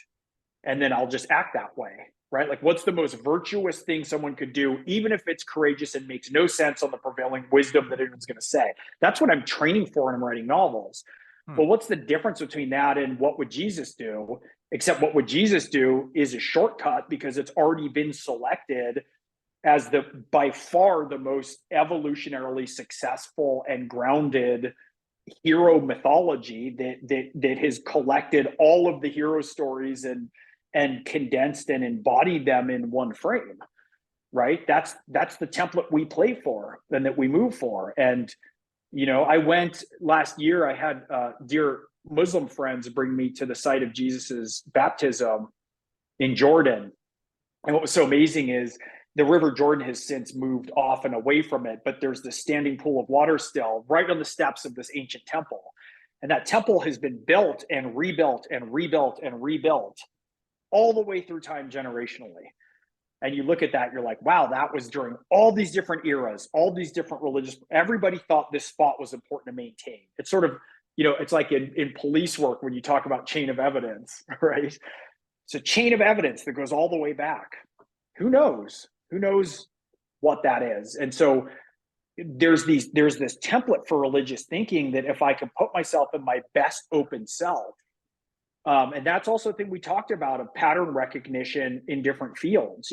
I think the pattern recognition, just to give a quick example, because I think it's so we've so much lost our way of thinking about liberal arts education and the benefit of different disciplines. But let's talk about just the playing with perspective, right? So you have cubism, right? Like, let's not paint a woman, let's paint a woman's face from 10 different angles. Does that depict a better version of reality beyond our senses? Maybe. You get a nude descending a staircase from 17 angles. Okay. Well, in the 1920s, Faulkner's writing Sound and the Fury. It's one story told from four perspectives.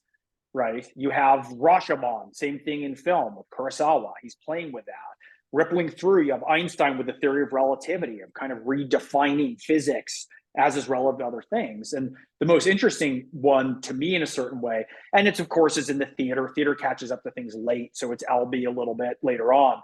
But in psychology, to me, what's really interesting is our model of psychologist is, Freud sitting there smoking his pipe, and the patient's laying on the couch, right, kind of submissive, and they're speculating, and he's assessing. Well, when you get to Carl Rogers, who most of us know as, the how did that make you feel stereotypical psychologist, he sat the patient up and they sat face to face. So it's embodying a different perspective. And one of the things that Rogers does, or what Rogers thought, was that to listen, to offer unconditional positive regard for your patient, is you actually set your nervous system in a full state that can mimic and reflect theirs. It's not just getting your brain online in a debate. If it's Fox News or MSNBC where you're just pounding with facts, you're trying to allow your body to enter a state that is receptive. And that's not necessarily just empathy, that you lose yourself into their depression, but it's to actually understand, and ideally to reach and to learn. And if somebody has a problem in psychologist's office, to help them determine their own way that's guided out of it. Well, that's the state that we're trying to exhibit. And Jordan and I've talked about this a lot in when you go to a movie, when you read a book. And one of the things that Jordan observed that's so interesting is when you read the story of Christ, we're not just Christ, right? We're Judas. We're the thieves. We're Mary. You're everybody in the narrative. You're opening yourself up. And to open yourself up in a lot of ways to be a container to different ideas or notions, that's one of the things that for me it's such a key aspect of parenting that I wish I'd learned younger. I wish I'd learned better younger. I mean, it's been a process, but when there's a kid who's upset or flailing around, what you want to do is be a container for their emotion. You don't want to suppress it. You don't want to give them an answer right away. You want to contain it. And our ability, I notice this more and more in discourse, in debate, to even be able to withstand. Sometimes it's even an introduction to people. I make a lot of weird introductions for people to be able to say, look, I disagree with you on a lot of things, but I'll still say it's nice to meet you. And if somebody starts in and says, well, look, I have this opinion about gender and biology, it's well, there's a bunch of studies that show this and blah, blah, well, that's going to undo this. Our ability to be able to just sit and tolerate a different worldview, a different perspective, to have that be part of our nervous system, and then to figure out what we want to integrate, what we can learn. Like, where is that hitting points of assumption we make? Where is that hitting our own blind spots that leave us less open to it? Where are there areas that somebody else's thinking might be fuzzy that we might be able to discuss and shine a light on? Our threshold for leaving the tyrannical and being willing to face the unknown, and we're in a time of massively accelerating change now with AI, with a widening wealth gap, right? With the grip that we have in sort of social media and with the news media, things are changing very, very quickly. And we need to toughen up. And the answer isn't necessarily into this definition of masculinity or this definition of acceptance and diversity. We need to toughen up in our ability to be able to withstand and contain opposing viewpoints without it being an immediate threat where the offense comes. It's like defense to offense. You won't let any of it in. And for me, that's most seminal. And those kind of perspective plays as have rippled through the arts and studying it. So many people go, why should I study liberal? Who cares about a liberal arts education? Who cares about Shakespeare? Who cares about, physics? When am I going to use physics? But when you start to understand that these are templates that apply to everything, and a foundational story for all of those templates is the Bible, it's like, you can't really understand Shakespeare, the full colors and splendor of Shakespeare. It's not just about Gerard Manley Hopkins. Like, try reading Shakespeare or listening to Bach without knowing that there's a different type of resonance. And so this sort of more knee-jerk, without doubt atheism that you see very predominant in the culture is so interesting, because it's like, Really? Like there's nothing else? Like you know better than Plato and Socrates and like it's amazing all the people that you concretely have walled yourself off from. Um, so a big part of it for me is it's a different kind of toughness than we talk about. We tend to get caught up in like it's really the ability to withstand and contain another spiritual or intellectual or emotional or psychological state that somebody else is conveying to you, and to be able to hear it. And the amount I learn, I mean, and again, when I do that, a lot of times you can, I'm a novelist. I can get bent out of shape from it because sometimes when I'm embodying something very deeply, it takes a while to come out and shake off and figure out, okay, I understand it. How do I get my brain back online? And what do I integrate? What do I accommodate? What do I assimilate? There's a process of kind of loss of ego into another viewpoint or into a form of art or into a spiritual experience. It doesn't mean that you're then fully captured and that's your new reality and that's your guru and life view or political club. It means that you go and then you come back and then you reintegrate. And people are often very threatened by that. Like when I come back from certain experiences or engagements with other people from one side to another side. And, I've been very blessed to have a broad and warm community around me of people who kind of get that. Mm-hmm. But, every time I go do an adventure like Exodus, there's a few people who determine that means I'm no longer, fit to participate as part of, civilized society. And that can happen every direction. That's interesting. That's interesting. I've got another question for you. If the American political parties were to come to you and say, this whole primary debate format is really tired. It doesn't really work. Gregg, we'd like you to engineer a format for presenting the candidates to the country and figure out how they could best interact with each other on television that would help the Democrats or the Republicans figure out who they should vote for. What might that format or process look like for you? If they put that in your hand, what would you say? What would you say? Here's some ideas. Honestly, so I've had the benefit of meeting and engaging, closely with a lot of Congress people, senators, presidential candidates. I'm always amazed when it's time for one question of both parties, which is, what's your plan for unity? Right? Like, okay, let's say you can short-term scream, spin, cajole your way into office, because it's going to involve some of that, right? Unless we get somebody who just raises their gaze to a transcendent value set. And there are some people out there who are doing that. I don't mean to imply everybody's captured or corrupt. There's a lot of really good people in government. Sure. But I'm amazed at the amount that you have to ingrain yourself right now, or people believe they need to defend everything within their in-group and to define themselves against another. The easiest solution, the hardest, most necessary solution is always surrender. We know so, like, literally we could get America to agree on so many things if we drop the sanctimony and the moral testing. Like any issue, let's say we're picking an issue of reparations. It's like there's 1,000 studies and arguments to have. I'll get to the question. It's just going to be a bit of a funnel introduction. Okay. But imagine if we said, look, we're not going to give a ton of money away kind of wholesale to a bunch of different communities that we can't really determine who's paying and who's doing it. But let's say we just decide that foundational healthcare is smart capitalism, right? It's a long-term solution for more robust communities, better public health, more people in the job market, better education, kids are in school, less violence, and way cheaper if we can come up with preventive systems.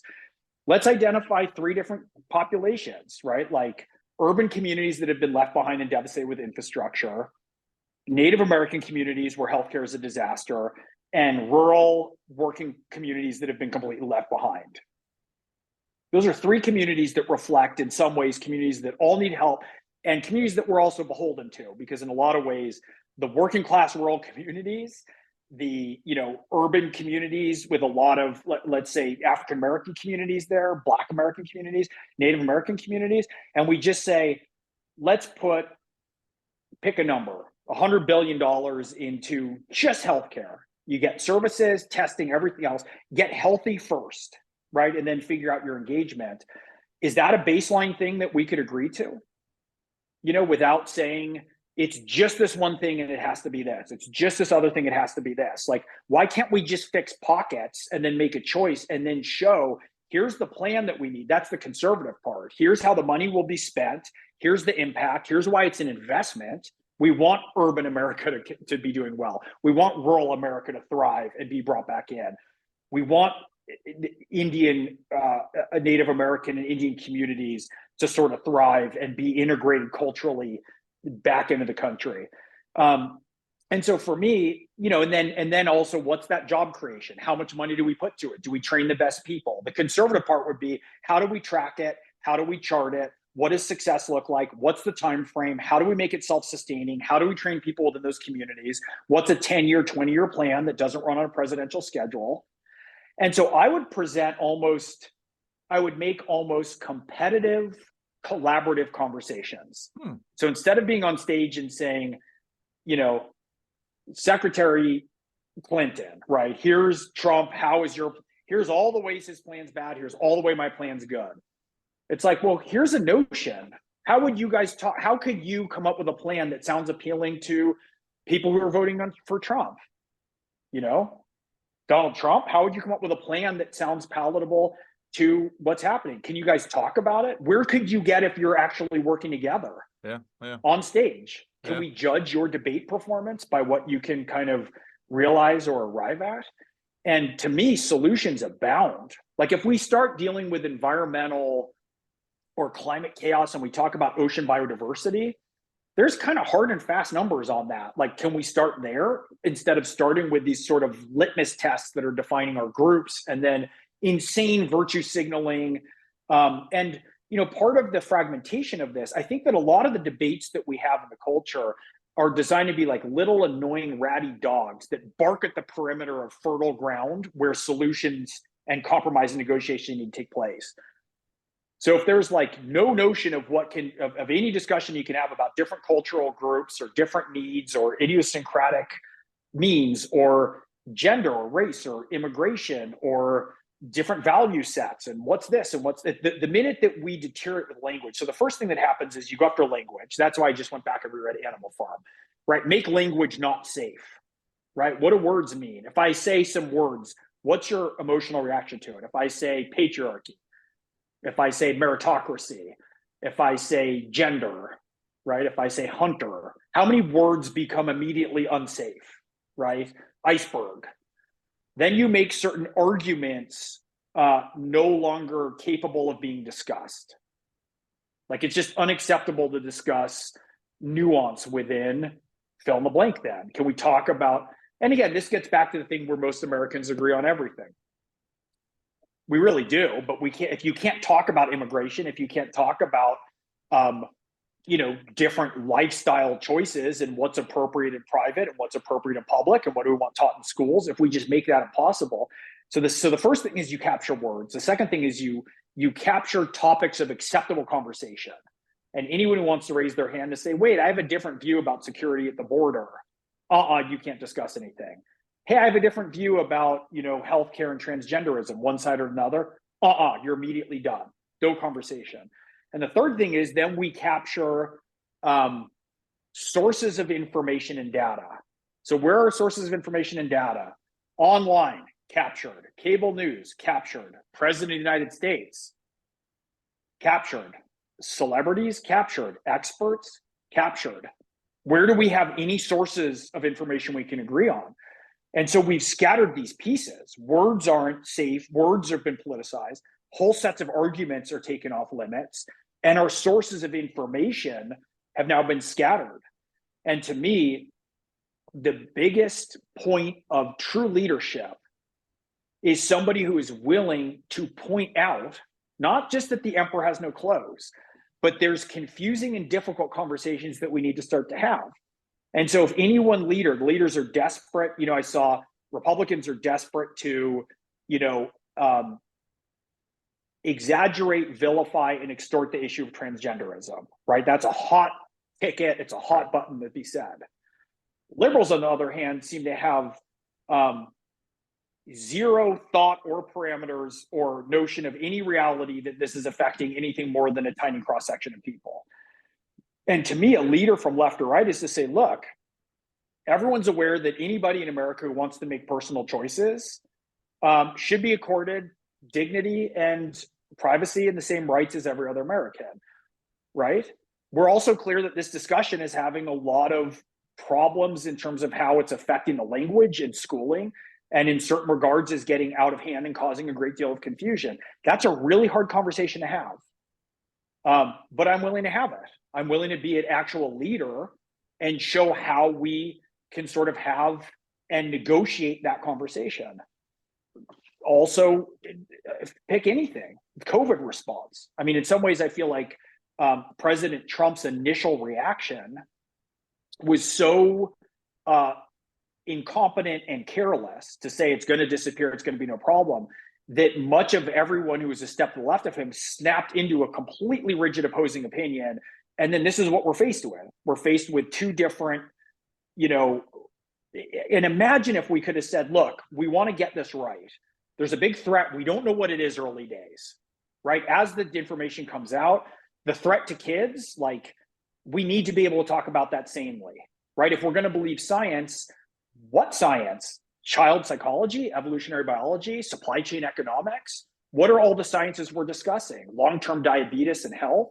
Who should be unmasked? How do we protect with care our vulnerable communities? Who we should care about, right? How do we talk about them humanly? How do we also open up, school and protect children and make sure that different communities are moving at different paces? There's so many conversations that are just hard to have because basically everyone's terrified to have them because the risk of reputational or financial damage is so damning that, look at it. You can be J.K. Rowling, who is as close to a literal wizard as anyone in the world, right? Here's a woman who came from borderline homelessness, abusive relationship, no money, and dreamed up an anchoring mythology and sold 600 million books. There's a generation of readers around the world who she started, and then she wrote more and more and more kind of sophisticated books so that she could grow young readers up. At certain times she kept the printed word and publishing industry afloat with her immense talent and vision, right? Her brain's given rise to movie theaters that are cathedrals, right? Like, what's more wizard-like? Amusement park rides.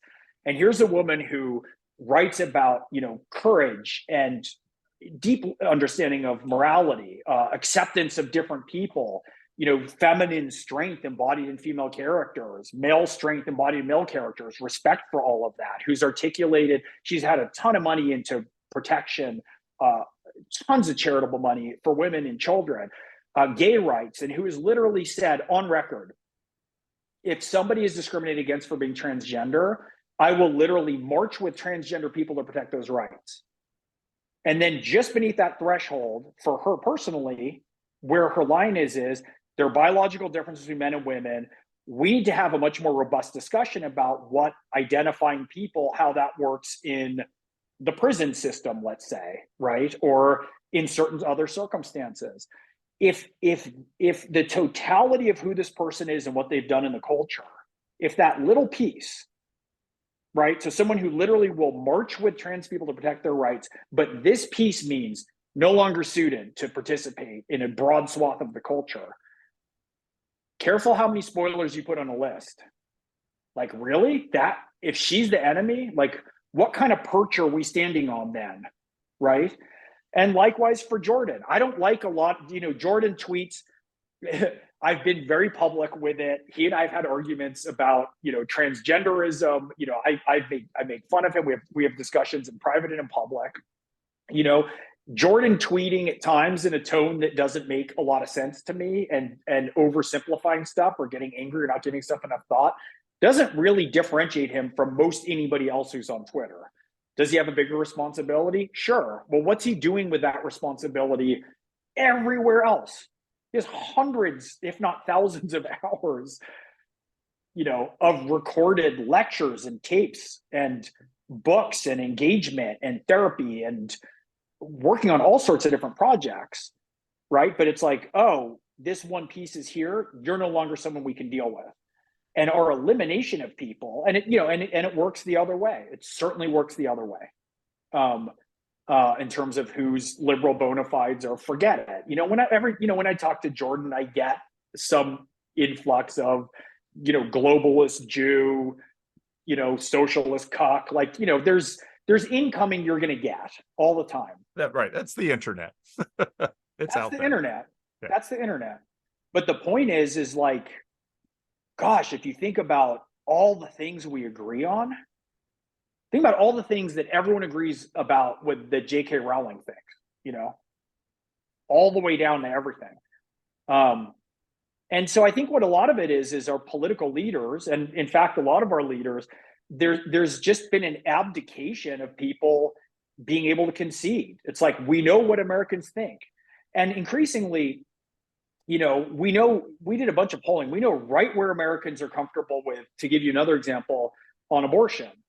Between 80 and 97% of Americans think that abortion should be first trimester, give or take 2 weeks, life of mother, viability of fetus, rape, or incest. Now, I understand and have, it's like, I think it's impossible not to have respect for people who are pro-life advocates for that viewpoint that they hold. But the notion that for some of these things, if it's incest, rape, and life of the mother is at risk, we go to 97% of Americans. The notion that can be impressed upon Manhattan or San Francisco, rather than that people who are advocating pro-life need to win over or advocate that in different ways in the culture. We can't have minority. I'm being inarticulate. Let me stop and back out. These are such hot water issues. I think part of what I'm trying to say when you're asking about how we would have debates is we really know where a lot of Americans think about a lot of things. And I believe that those things could be enshrined with reasonable political leadership to say, look, here's a baseline. Here's a baseline of what Americans hold to be fundamental rights. We're not going to all of a sudden have no such thing as gender anymore. We're not all of a sudden going to have no abortion anywhere in America anymore. It doesn't mean that we do things by crass democratic polling. But I think if the political leaders are properly reflecting the differences, we could agree on a sort of baseline of where Americans are. And we are broadly in agreement, I will say again, 80% of us on almost everything. Then there can be differentiation in other states and communities beyond that baseline of kind of guaranteed rights or guaranteed freedoms, right, and dignity for different groups. That's what I mean to say. Forgive the earlier kind of tangent that's dead end, but we just see it again and again and again, and we just think there's a path in here that calls for a certain sense of structure and a certain amount of allowing of grace for idiosyncrasies. And grace for idiosyncrasies doesn't always mean whether those idiosyncrasies are of left or right, or extreme views that represent an extreme minority or left or right. It doesn't always mean that they're represented in the complete legal and cultural and educational landscape in full all the time, or no one can focus or learn anything. Right. So I think we have got to get back to these basics, because where you put your attention is how you move the world. Yeah. Right. And that. And the more we're focused on abortion and transgenderism and illegal immigration and all these things that we're just focusing and pouring all this attention in, instead of going, guys, take a step back. What's the 20, 30, 40,000 foot view of how can we share in a community that's America, where everybody has room to negotiate within a shared core of what are considered American rights? And I would put candidates up to solving those problems, to say, how would you talk about that? How do you want to talk to, a community that is vehemently pro-life, placed in context with the country and with, different blue states that are skewed elsewhere? What's your solution for how you talk to everybody? Yeah. And the fact is all these different groups, we can't flatten them into the worst thing that any one of them has ever said. Oh, a lefty activist, here's 6 of the terrible things they said. Oh, a far right evangelical Christian, let me find 6 things that a far-right evangelical Christian said that are awful or tone deaf. These groups are very complicated and they're not monoliths. And we learned this a lot when we were polling. We have this notion that, one of the jokes is when Democrats were writing very high on the Latin vote and saying Latinx instead of Latino. We went out, if you look at the polling, it's like 2% of Latinos like the term Latinx and 60% hate it. And I want to say, someone who grew up in California with, Latino family members and friends and community, and I mean, it's part of my core culture and community. I'm always like, have you met enough Hispanics? Like, have you met Mexican grandparents? Like, how do you even think this works? Yeah. And I just want to say that constantly to people. Have you met actual hunters who are real hunters and talk to them about the environment? Like, really? You think they're just every asshole who flies on a helicopter and goes and shoots wild prey without any notion? Do you also understand how even the licenses for big game hunting in particular, regions are what pay all the anti-poaching? And it's like, people don't even understand. They don't cross-pollinate enough to understand all this nuance. And there's so many shared parts of these communities. And so anyways, that's my long-winded answer, is how do you talk to everybody instead of what's abortion? I'm vehemently for abortion, 100% in all circumstances. And there's nothing more to it than getting a mole removed by a dermatologist. It's like, nope, that's a fail. That's a fail to address America and all of its subcommunities, all of which are internally differentiated. Yeah. Well, Gregg, you have been more than generous with your time. I don't know if there's anything you want to ask me or anything you want to plug or promote or anything you want to focus anybody's attention on. Well, I'd love to know what's your biggest cause for concern in this moment where there's crisis for meaning and for North Star orientation. And then I'd love to know what your biggest causes for optimism are. I released a video a little earlier this week where it was Guy Sengstock, who's a friend of John Vervaeke's. John Vervaeke's finishing up his After Socrates series, and Guy, who has developed a technique called circling. I don't know if he still lives in the Bay Area. He was living in the Bay Area for a while. He had a nice little riff that was sort of on John Vervaeke's meaning crisis, where he talked about the fact that I'm going to rephrase it, I'll add some of my own, part of what we have done with our affluence and our technology is we have taken away a lot of the natural ways in which people have been able to develop the fundamentals of interpersonal relationship.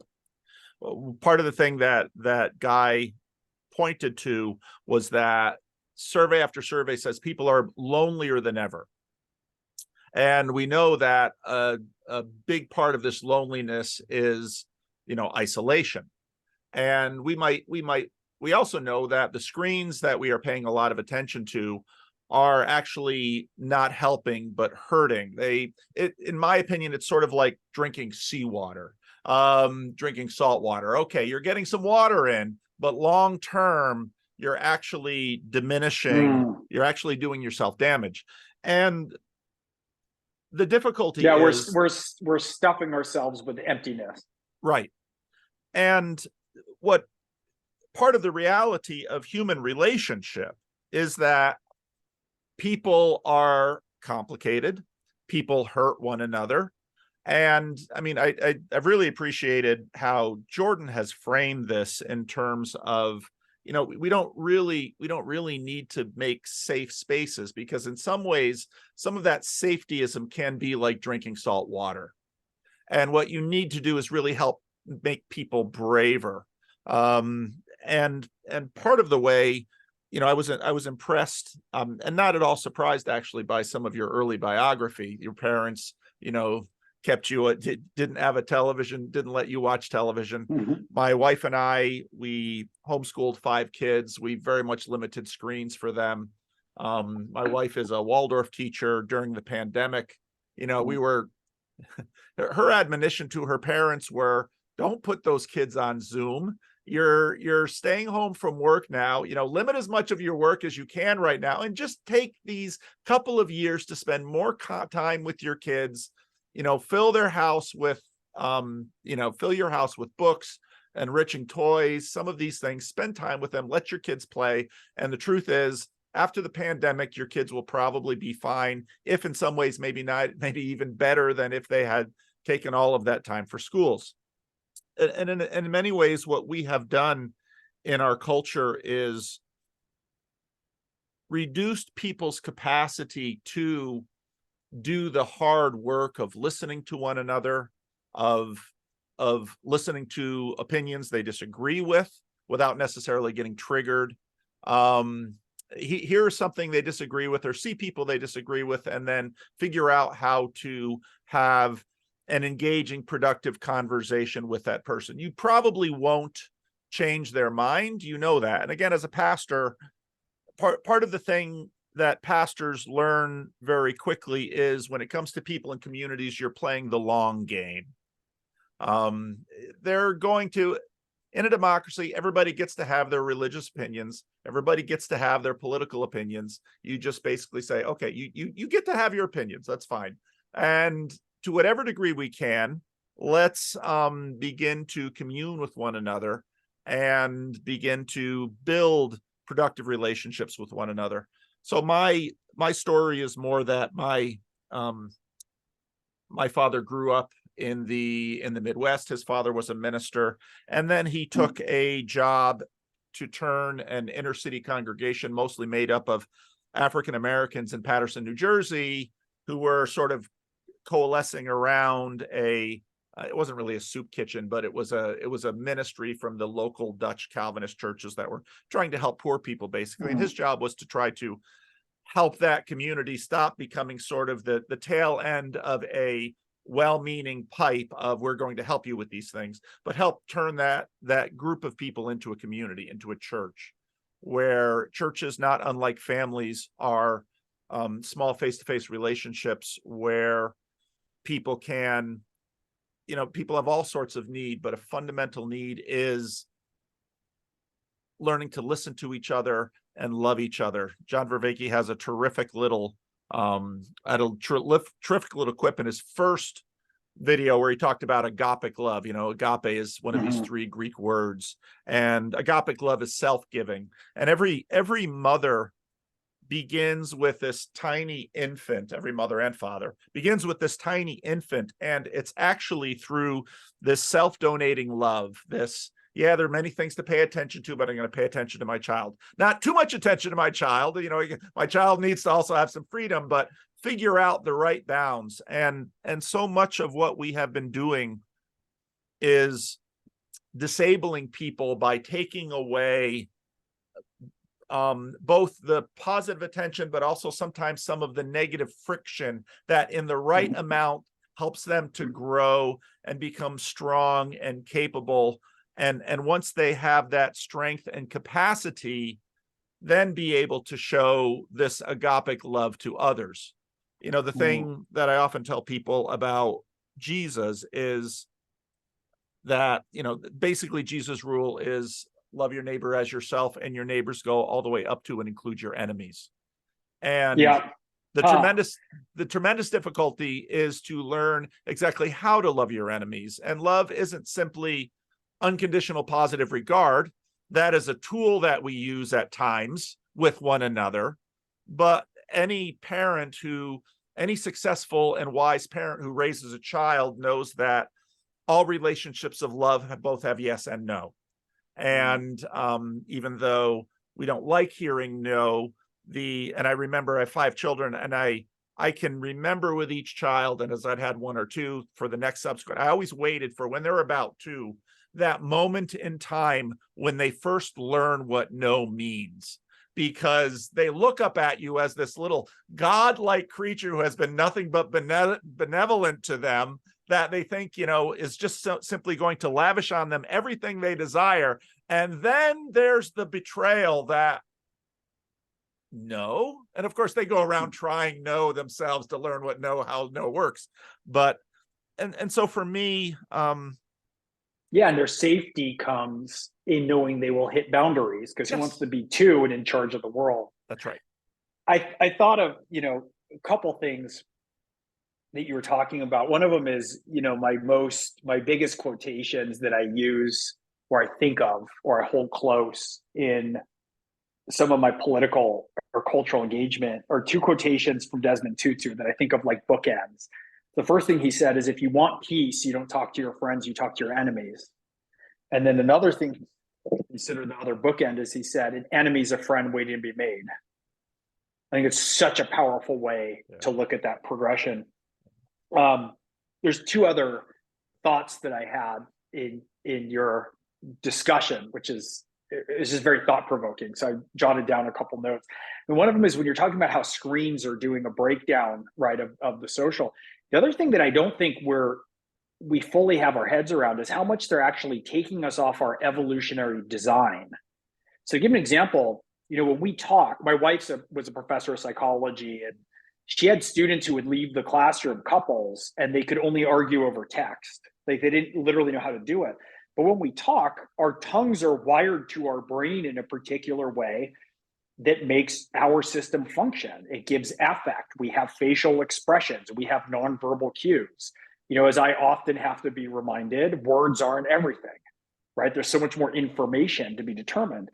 And to give an example, and I'm going to have some of the particulars wrong, but they did a study about how immunoglobulin B, which is a big immunity boost in our system, is released when we talk. It's released even more when we sing. And it's released at an exponential rate from that if we sing in a choir or in a group. And so you think about this basic sort of functioning with our immune system, our literal health, our literal ability to have resilience is dependent upon our ability to express ourselves using our mouths in the way that was, depending on how you view it, evolutionarily selected or God chosen or both. Yeah. And so some of these things that we're doing are moving us away from ways that our bodies need to function. Yeah. And the other thing I was thinking about, you're talking about your father's work in that community, and it not just being a pipe that leads from help to more help to more help, right? Because the aim, of course, is always going to be independence and self-sufficiency, right? And that's an aim And mutual that you want. dependence and mutual sufficiency. Yeah, that's better stated, right? Because no one's going to be independent, and everyone's going to have to engage. But one of the places for me that was immensely eye-opening is when one tries to do stuff in the real world, it's very interesting to learn who throws up impediments to actual outcome. Yeah. And that was immensely eye-opening for me as I was trying to work at certain things, like to get out word about getting out the black vote, let's say. It's very interesting what groups, like a lot of times, like a highly educated white influencer class would all of a sudden step back because of, citing issues to sort of promote a certain message, even endorsed by like Stacey Abrams, because I don't want to be seen as, appropriating anything culturally. And you think, right, there seems to be a barrier. Like, this is a clear outcome. It's a proven message. It's a proven initiative that we're working on. It seems like it's a pretty key, important vote. This is a good way to do it. So is your concern about a lack of status in your social world, right, in your relative place on it, more important than the actual outcome? Once you start to deal with measurable outcomes in different ways, it's very interesting. You get very strange bedfellows where all of a sudden it's like, oh, I thought I was in total opposition to this person, but if we can cut the initial part, it's what I was saying about with the presidential candidates, to talk about sort of let's compete for a cooperative solution that appeals to the most people. All of a sudden you're like, wow, this person who seems vastly different than me politically, if that's the outcome, I'm all on board. And you look at people who are presumably in your camp, whatever that means or used to mean for me, and you go, hang on a minute, you're playing a different game. And that's not a game towards outcomes. That's an aim for protecting your position in a particular social hierarchy that revolves around your ability to promulgate and repeat key sort of terms, right, to keep your position afloat. But I want real world outcomes. I'm going to focus on that. And that's how I think a lot of our codes, this is another one of those discussions of my renewed appreciation for the local and the local community is that the kind of codes that we need in place for lawyers or doctors or teachers or social workers or parents or writers or artists or filmmakers, they can't all become subservient to another code that we farmed out, which is a political cultural code that's determined by, I don't know, a bunch of people maybe on Twitter or maybe from a troll farm in St. Petersburg, none of whom have been democratically elected to be representatives of their respective groups. So we're going to let them decide what goes in a book or how someone gets medical care. And so that loss of the anchoring of the values in the codes, and the values in the codes have to be aligned with real world outcome. Is it an authentic, well-intentioned bit of writing or film or treatment for maximal health across a culture in the face of a pandemic, right? Or an outcome for the community your dad was working in. And if once we remove it from the concrete, once we remove it from the measurable outcomes to other human beings who we're trying to reach in some way or manner, you're just floating away. You're Milton's Lucifer who fell in love with his own intellect and thought it could encompass all. And as long as people's basic skill capacity is going to have to, we don't want to erode this capacity of human beings to actually relate in a healthy way to one another. If you pastor a church, you very quickly learn that your main job is to model a healthy culture to the rest of the flock, and everybody's going to have their issues, but this basic relationality, which in many ways we are continuing to undermine, and there's a certain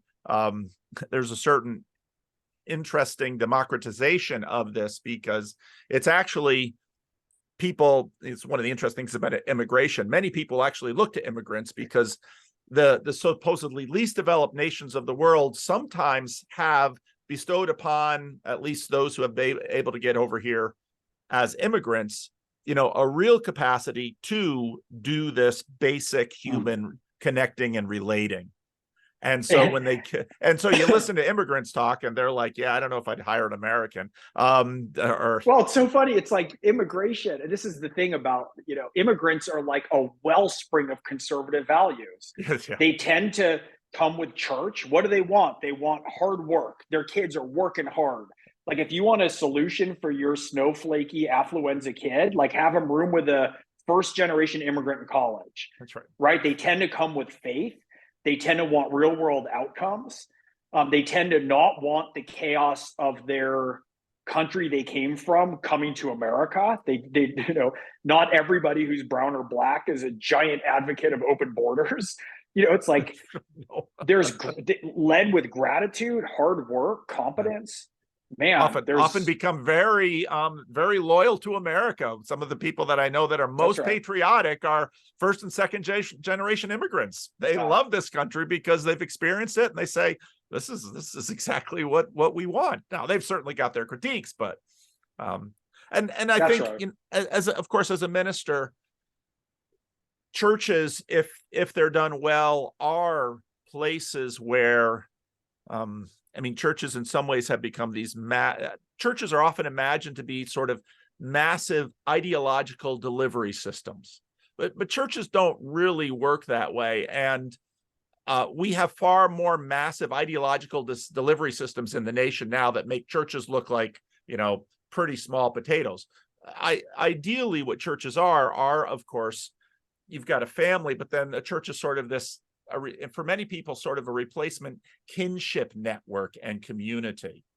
And part of the difficulty I think we're going to face as a nation is especially with it. So my mother's in the builder generation. I'm just at the end of the baby boom generation. I'm a year younger than Jordan. But one of the things that we're facing is that when the nation loses what has been rather unique in America of these network of religious communities, these smallish, mid-sized religious communities. The average church in America is less than 75 people in it. Although a large percentage Wow. go to major size churches.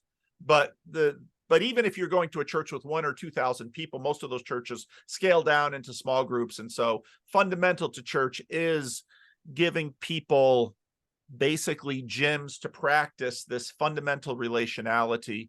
And part of the challenge of church is always, because it's a church, people have to discuss that which is ultimate to them, which is always a challenge for people. Just like, they say, don't talk religion and politics. You don't talk about it because it's challenging for people at a very relational level to actually work on that. So one of the things that I've been doing, one of the things that I always try to do with my channel is to emphasize the communal aspect. And some people have picked up on this because they say, so what you mean is that if your channel really succeeds, people will stop watching you because they're not spending as much time on screens. And I say, yes, that's right. I have no problem with people who write me 2 or 3 years later, say, Paul, I used to watch you a lot, but I'm doing these other things in my life, and so I don't need you anymore. And so I say, that's absolutely great.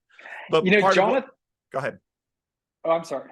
No, but so then we've also started doing, because for many people, the dogmatic aspects of religion have become stumbling blocks to them. I've also begun working on something that I call Estuary, which is basically a format where a group of 6 to 8 people in a room can basically, there's no agenda coming from outside. Those 6 to 8 people can develop what they want to talk about for the next hour or two and do it. And so, a lot of this has been trying to help people build the capacity for interpersonal relationship, because all of the key relationships that they need are going to be built on that, in terms of the ability to sustain a marriage, the ability to be a parent, the ability to be a neighbor.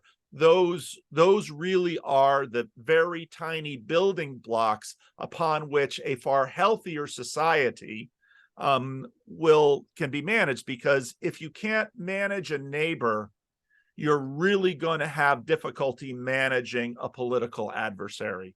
For the same reason, you're going to have difficulty managing a religious adversary. So that'll kind of give you a nutshell of what I'm working on.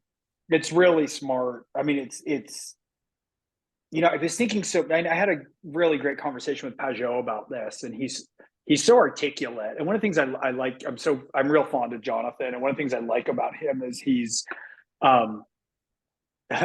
immensely not hypocritical, which sounds like such a weird compliment, but it's like he's so on point with the things that matter to him. So I find him really easy to talk to and really open and exploring different ideas. He's got a really interesting perspective on things. But he talks a lot, which of course it sounds self-explanatory, but so many things that are self-explanatory no longer are. I think in a lot of ways, the importance of places of worship right now and why they have become these sort of stakes in the ground, right, in the culture wars in a lot of ways, often for good, right? Now, I don't only apply the sort of captured, loud, right, like the stuff where you turn on, it looks like a political rally. I mean, the real communities that you're aware of and I'm aware of and half the country is aware of, let's say. But by definition, the individuals going in, and they are subservient to a higher set of values. And it is more inherent in religion than anywhere else. It is supposed to be the case in a university. It is supposed to be the case at a newspaper. It's supposed to be the case in a classroom, right? Or at a medical office. And there's a lot of people who do a lot of good work. There's a lot of great doctors and professors and educators. But we're aware of the fact that the span has moved about people taking their own individual confusion or crisis points or idiosyncrasies and thrusting that into every environment, right? I'm anxious. So, I talk so much about a liberal arts education. Like the older I get, the more I'm aware, or Jesuit education, whatever you want that term to be. Older I get, the more aware I am of just how like essential and anchoring that was for me. But it used to be that you go to, a math class and you learn to think like a mathematician. You go to a history course and you're learning to think like a historian. You go to What are the rules if you're doing lab work? What are the ethics of being in a lab? How do you read a text properly in an English course?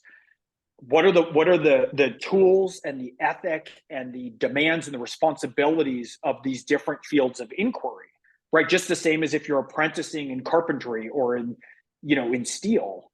And when that can become, well, I'm anxious, and so I'm anxious in a history class because my anxiety needs to switch the whole template of the class, the individual is moving through and moving everything out into hammering out of shape structures that they're supposed to accommodate too. And it doesn't mean that safe spaces shouldn't exist. You should have a safe space should be your doctor's office. A safe space should be with your gynecologist. A safe space should be with your therapist. A safe space should be at times with your family, right? In certain settings or in certain friendships. It could even be in certain discussions in a church setting. But it doesn't mean that it's dictated to be everywhere. And I think that what's so important about places of worship is if you walk in the door, you cannot make a claim that your own sort of anxiety and idiosyncrasy and will needs to reshape the structure of everything you come in contact with. It shouldn't be the case anywhere, but of course it makes sense that religious institutions would be more stubborn about that. And you can come in the door no matter what shape you're in, you have to ask for help. If you ask for help, you can receive help. You don't come in the door and ask everything to be remade in your image. And that's been really interesting for me as I've been thinking a ton about AI and writing some about AI. My next book features it too, in a lot of ways. And one of the things I was thinking about that struck me a lot with Exodus is, okay, how amazing and look, I think AI can be amazing. I think technology can be amazing. I'm not a Luddite. I'm not saying we should smash all the machines, but I think we really have to get ourselves in order and know what we're thinking and know how we're dealing in relation to each other before this comes in full, because the better shape we're in to receive it, the better shape we're going to be to make sure that we're using it in proper ways as a tool and to compete against the rest of the world, who I think might have, China's take on AI is not one that I hope to be dominant in the world, for instance. But if you think about this, that you can govern, we've seen it in boys in pornography, right? Any desire you want. At the age of 12, a young man can have access to more graphic sexual imagery than his predecessors through every generation back to the beginning of time. Like, I'm talking about how a flat screen can blow your evolutionary design. What's that do to your brain? And likewise, I only want this music. I only want this entertainment. This person, I'm going to remove this person. I'm going to remove that person. I want to have my own book written for me that's just like, a Hunger Games book, but without any violence and curse words. And my IQ is 105. Can we dial the vocab to that? And so on the one hand, you think, well, that's so amazing. And on the other hand, you think, we're not far from, the Pixar movie WALL-E, of floating around in these cells where everything is a reflection of us that's a reflection back to us of everything that we chose. And what's really weird, if you think about what's happening with AI, is that's not very far from a religious definition of hell, which is we are removed from God and we are removed from everybody else.